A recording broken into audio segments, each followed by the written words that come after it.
आज मैं इसमें CBSE 7 वसंत भाग 2 हिमालय की बेटियों के प्रश्न उत्तर करवाऊंगी। अब ये मतलब पाठ 2 है भाई, पहले 3 था, अब इसका करवाऊंगी मैं। देखो क्वेश्चन आंसर। नदियों को माँ मानने की परंपरा हमारे यहाँ काफ़ी पुरानी है, लेकिन लेखक नागार्जुन उन्हें किन रूपों में देखते हैं? अब इसका आंसर है, नदियों को माँ मानने की परंपरा हमारे यहाँ काफ़ी पुरानी है, लेकिन लेखक नागार्जुन ने नदियों को माँ के अलावा बेटियाँ और बहन के रूप में देखते हैं। सिंधु और ब्रह्मपुत्र की क्या विशेषताएं बताई गई हैं? सिंधु और ब्रह्मपुत्र हिमालय से निकलने वाली प्रमुख और बड़ी नदियां हैं। इन दो नदियों के बीच अन्य 2 छोटी बड़ी नदियां बहती हैं। ये नदियां दयालु हिमालय के पिछले दिल की एक एक बूंद इकट्ठा होकर नदी बनी है। ये नदियां सुंदर एवं लुभावनी लगती हैं। काका कालेलकर ने नदियों को लोक माता क्यों कहा है?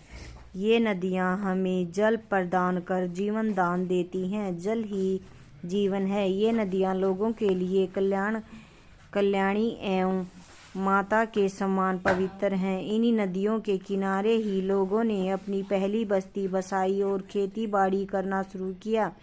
इसके अलावा ये नदियां गांव और शहरों की गंदगी भी अपने साथ बहा कर ले जाती है। मनुष्य के आधुनिकीकरण जैसे बिजली बनाना, सिंचाई के नवीन साधनों आदि में नदियों ने पूरा सहयोग दिया है। मनुष्य के अलावा पशु पक्षी, पेड़ पौधे आदि सभी जीवों को जल की आवश्यकता है। इस प्रकार नदियां हमारे लिए कल्याणकारी हैं। इसी कारण काका कालेलकर ने नदियों को लोक माता कहा है।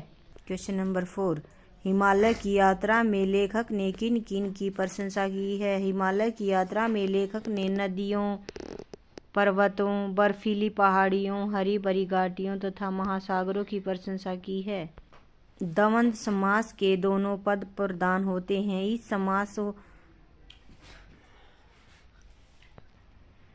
इस समास में और शब्द का लोप हो जाता है। जैसे राजा रानी द्वंद्व समास है, जिसका अर्थ है राजा और रानी। पाठ में कई स्थानों पर द्वंद्व समासों का प्रयोग किया गया।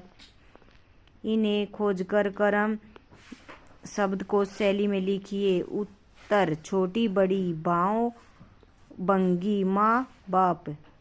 क्वेश्चन नंबर 5, नदी को उल्टा लिखने से दिन होता है, जिसका अर्थ होता है गरीब। आप भी 5 ऐसे शब्द लिखिए जिसे उल्टा लिखने पर सार्थक शब्द बन जाए। प्रत्येक शब्द के आगे संज्ञा का नाम भी लिखिए। जैसे नदी, दिन, भाववाचक संज्ञा।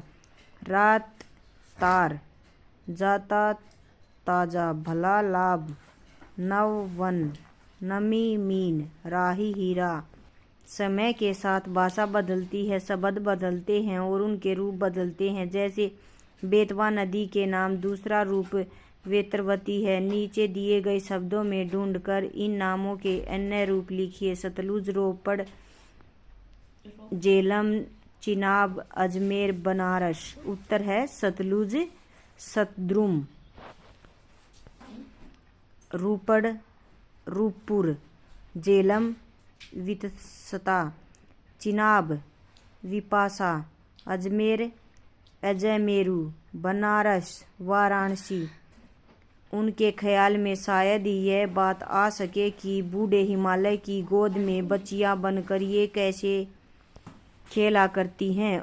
उपर्युक्त पंक्ति में ही के प्रयोग की ओर ध्यान दीजिए। ही वाला वाक्य नकारात्मक अर्थ दे रहा है, इसलिए ही वाले वाक्य में ही कही गई बात को हम ऐसे ही कह सकते हैं। उनके ख्याल में शायद यह बात न हो सके। इसी प्रकार नकारात्मक प्रश्नवाचक वाक्य कई बार नहीं के अर्थ में इस्तेमाल नहीं होते। जैसे महात्मा गांधी को